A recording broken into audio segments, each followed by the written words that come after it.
drill to work on in your single or in a sweep boat is rowing with your oarlocks open.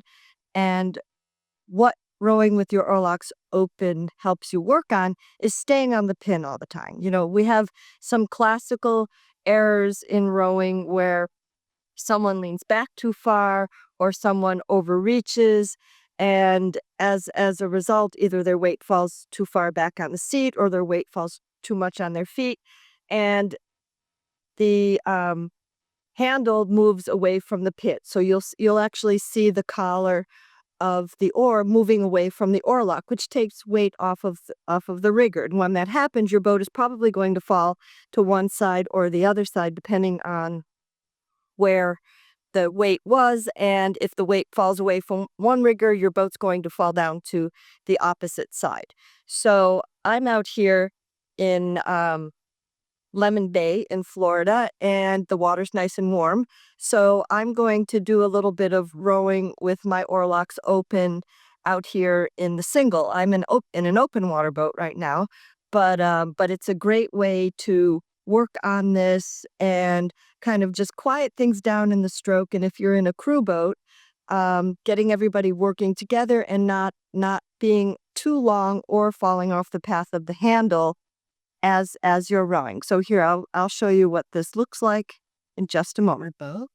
And what I'm going to do here is I'm going to open the oarlock on this one side, and you can do it at first with one side open and then row with both oarlocks open. Right now, I'll just show you one oarlock, and then afterwards I'll do a row by for you and show you the drill rowing with both oarlocks open. And if you're in a team boat, you can do this by pairs, you can do this by fours. It's a really great way to make sure that when someone is feathering or squaring, that they're not going to come away from the oarlock, and it's going to quiet down a number of issues at the release and also at the entry. And remember, we have a pin. The handle is always working around the pin, so we're always staying in a circle and applying our pressure towards the blade. So this is a really, really effective drill. You can do it at first using just one hand if you're in a sculling boat, and then do both oarlocks. You can do it by pairs, but you can see if you keep that pressure just snug against the oarlock, you're not going to be too long at the release, and you're not going to be overreaching when you put the blade in the water. This is what helps you determine your effective length and helps you always work towards the blade to move the boat past the blade. So next we'll do a little bit of a row by, and then we'll also show you an example of a team boat doing this drill. That's true. So this is with both oarlocks open.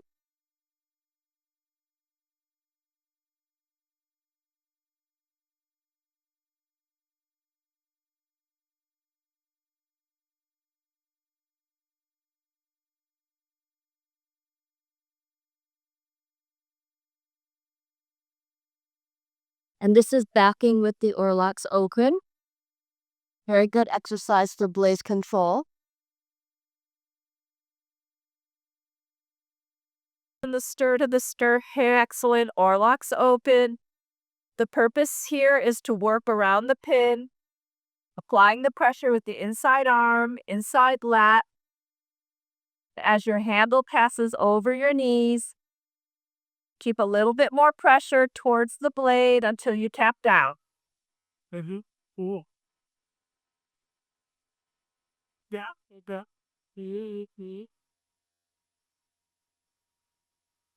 This just calms down the whole event of the release and the feather away. So here you're maintaining the contact, and this is absolutely fine for your speed to feather away. As long as you don't lose the contact and it's quiet, you're right on the money. Box of 5 and 6, 3 and 4 close. rowing as if you have open oarlocks, and our bow pair has open oarlocks. We'll focus on that pivot point. You want to make sure we stay on the end points as you approach the entry and as you make the release. The inside elbow, keeping the lats engaged on the inside arm, helps keep that weight on the oarlock for you. Okay, very nice here. Very good. This is much nicer patient, making the release and that feathering on the recovery.